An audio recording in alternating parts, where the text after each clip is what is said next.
Big Ten opener, Buckeyes and Badgers in prime time at the Shoe Saturday night. We got Pat Murphy on the line from Bucknuts to help us break it down. It's Wisconsin, so we pretty much know what we get. Has this program really changed in 30 years? Pat, how you doing today? I'm good. You're spot on. And Ryan Day was actually asked about that this week, and basically asked, "Do you pretty much know what you're going to get with Wisconsin?" He said, they have an identity. They've got a style of play, but they do different things offensively, defensively. It changes based on the personnel. But I think you're right. More or less, we know what we're going to get from this type of game, right? Yeah, they lost a game against Washington State a few weeks ago, but if you look at the stat sheet, I don't want to say they dominated the game, but they looked like the better team on the stat sheet. They were an 18-point favorite. They made some critical mistakes that are un-Wisconsin-like. That cost them the game, and otherwise two inferior opponents that they're completely just annihilated.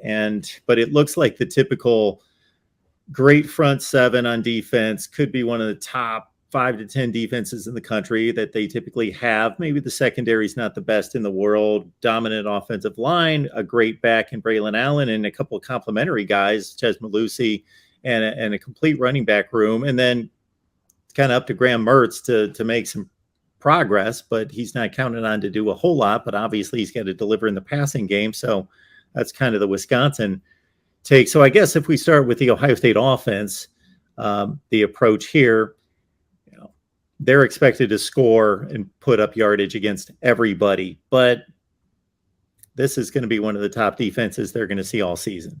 Absolutely. Jim Leonard, regardless of personnel and whatnot, Wisconsin's defensive coordinator always does a great job. Wisconsin's always a good defense, if not a great defense, and makes life tough on opponents. And it helps that they can grind out games with their offense and their running game, and they limit possessions and whatnot. You go back and look at the history of these two programs. They haven't met in a couple years, but there have been some. There's obviously been a few Ohio State blowouts, but there have been some games. You think back to the Big Ten championship game a few years ago. Wisconsin's winning at halftime, and Ohio State really didn't have much going on offensively, and that's a pretty good Ohio State offense. So Jim Leonard has figured things out now. Sometimes it's taken playing a Buckeye team a second time in order to really, kind of narrow down what to do. I think it's interesting that this is coming off of Ohio State's best offensive performance, at least statistically, against Toledo, 77 points and 700 and whatever yards it was against the Rockets. So, yeah, it's certainly going to be kind of a battle of wits here between what Wisconsin can do and what Ryan Day has cooked up. I also think it's interesting. I wrote about this today. Ohio State came out 6 different times against Toledo in a power I formation, which is very un-Ohio State-like the past, decade plus maybe. And now you play a Wisconsin team that does that almost exclusively. And so, that's something I think Ohio State was going to have to defend. And that was going to be a question of how they do that. But maybe they've been practicing against it more than we thought, which will be interesting to see as well. Yeah, they may have said, okay, we need to get our defense ready for this, so we're going to implement it on offense. And then they must have liked some things and thought, hey, let's try it out. And, if opposing defenses don't already have too much to think about, now we've got to deal with this formation that we never dreamt that we would have to face. Yeah, well, and it also came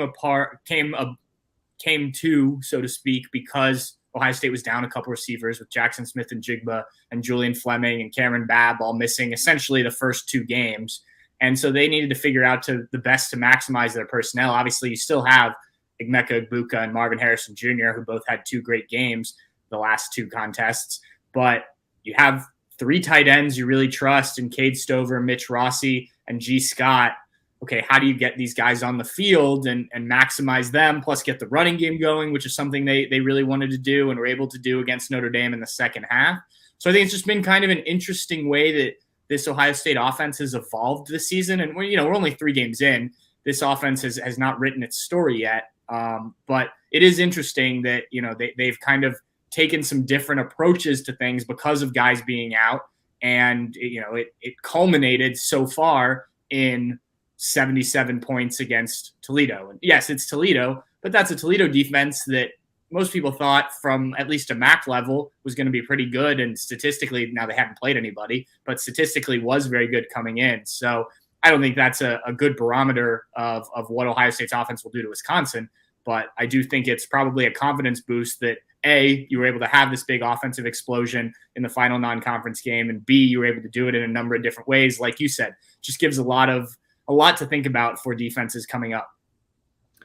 So if we flip it to the defense, Wisconsin again is going to give us something that we're familiar with over the last 30 years. Barry Alvarez built this program in a certain way, and it's just carried through Brett Bielema, Gary Anderson, Paul Christ, and it's been what it's been. And they're looking for Graham Mertz to take steps in the right direction. In terms of taking steps in the right direction, what do you think about Ohio State's defense against Toledo? They dealt with a quarterback that's going to be kind of unlike Graham Mertz. Not that Mertz can't move, but Finn was tough for them to deal with in the open field, made some big plays. The opening, even the opening touchdown, seeing a receiver kind of run away from Cam Brown wasn't the best look there. So your assessment of and Jim Knowles' assessment of his defense. Well, Jim Knowles made it clear that it wasn't good enough, but I think Jim Knowles may have said that even if Toledo had only scored 7 points. I think he's still very critical of this group because he's still trying to get it to be what he wants it to be. And he admitted after the Notre Dame game that he tells the players, if you allow 7 or fewer big plays per game, you're probably going to win all of your games. And he said, actually he thinks it's more like 5, but he doesn't tell them that because he doesn't want to put too much pressure on them. And so this defense is going to blitz. It's going to do some things that are going to leave cornerbacks on an island out there. Especially when you play a mobile quarterback like Finn was, and he may be the most mobile quarterback Ohio State sees all year. J.J. McCarthy at Michigan obviously has proven he can move quite a bit, so that'll certainly be interesting down the road. But I'll be interested to see how Jim Knowles kind of takes and learns from this, because they did have some plays where they blitzed or they brought pressure from certain areas, and Finn was just able to kind of get out the other side and go. And, some of that was missed tackles, but some of it was also schematic. And, I think that's a good learning experience for everyone involved. Now, you take it to this week, obviously Wisconsin is not going to do that. But some of those missed tackles in the backfield could be problematic if, you do bring pressure, you do bring an extra guy, and all of a sudden Braylon Allen's breaking out instead of Daquan Finn, the running back for Wisconsin. And, you can kind of use some of the same principles, I think, there in a different way to kind of refine what you're doing and make sure you're smarter with the way you're handling things and, just tackling in general. But if we're talking about this defense and from a 3-game sample size, I think it's been pretty impressive what they've done, the turnaround that they've made. I think it's what we expected, right? It's guys doing their jobs, which is something that was a problem last year, too much, especially in bigger games. And you've seen some mistakes for sure, but I expected there to be mistakes here and there, and I expect that to be cleaned up as the season goes on. So I think this is about where I expected this defense to be, getting better each week, seeing progress each week, seeing some new things each week. But, I didn't expect it to be perfect week 1 and, Georgia-level defense out the gates. We got Pat Murphy on the line, Bucknuts 247 Sports. Head on over there. Check out Pat's work on the Buckeyes. Wisconsin's in town on Saturday night, Big Ten opener. So conventional thought is that if you've got a defense that there's an allowance there for 5 to 7 big plays per game, then the risk reward is that same defense should be creating a lot of tackles for loss and turnovers. So is Jim Knowles getting that out of this defense to his satisfaction? He's getting the tackles for loss for sure. And I don't have the numbers in front of me, but they've done well in that department. The turnovers were something that going into the Toledo game was a topic of conversation. And at least publicly, Jim Knowles, while admitting, look, obviously we want to turn the ball over. He also said you can't force that. You can't emphasize it too much so that players are trying to go out and get a turnover on every play, because that would just lead to mistakes and more big plays and whatnot. I think behind the scenes, from things that I've heard, it's been more emphasized in practice, not to a huge extent, but obviously that's a big part of the game. Now, one thing Jim Knowles did emphasize to us publicly was that there are other plays besides turnovers that can be as emphatic. A tackle for a loss on second down that sets up a 3rd and long that makes things much more difficult for your opponent, especially an opponent like a Wisconsin who doesn't, generally have the ability to pick up 3rd and long through the air. That's almost the same as a turnover or a big stop on 3rd and short, things like that you can also emphasize that make a big difference to get the ball back for the offense. So, yeah, only 2 turnovers. They did get an interception. They did get a fumble against Toledo so far this year. And I definitely think Jim Knowles would like that number to be higher. But I do think some of those other areas he's emphasized, they've done well. And that has still led to a successful defense each week. Talking Buckeyes, taking on Wisconsin, Big Ten opener Saturday night. Travion Henderson, kind of questionable.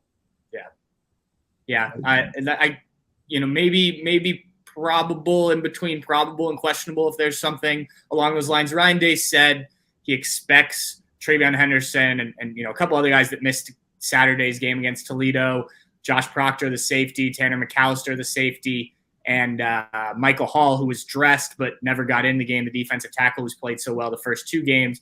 It sounds like all of those guys were kind of last minute, okay, we're not going to push them type of injuries. And then obviously Travion Henderson, first series of the game, scores the touchdown, and somewhere in there injured his ankle is what I understand. He left the game in a walking boot, which I think everyone hears that and it's automatic freak out that a guy's in a walking boot, but sometimes that's just precautionary to make sure you don't cause any more issues. Luke Weipler left the center, left the Notre Dame game in a walking boot, and then came out and played the next week. So I think the indications are that Travion Henderson should be back, but Ohio State also knows, look, Mayan Williams has gone out and played really well for us. The passing attack's back on track. We got our receivers back. Dallin Hayden, the freshman running back, came in and played well against Toledo. Obviously a different level of competition that you're going to face against Wisconsin in that defensive front. But, if Travion Henderson, who, I think is one of the more talented running backs in the country, if he's questionable, they may not push him just because they do know they have some depth that they can trust a little bit. Please like the video and subscribe right here at the Voice of College Football. Get on over to Bucknuts 247 Sports. Check out Pat's work and get yourself ready for the Wisconsin game on Saturday. Pat, we appreciate you stopping by, breaking things down for us. Absolutely. Thanks, Mark.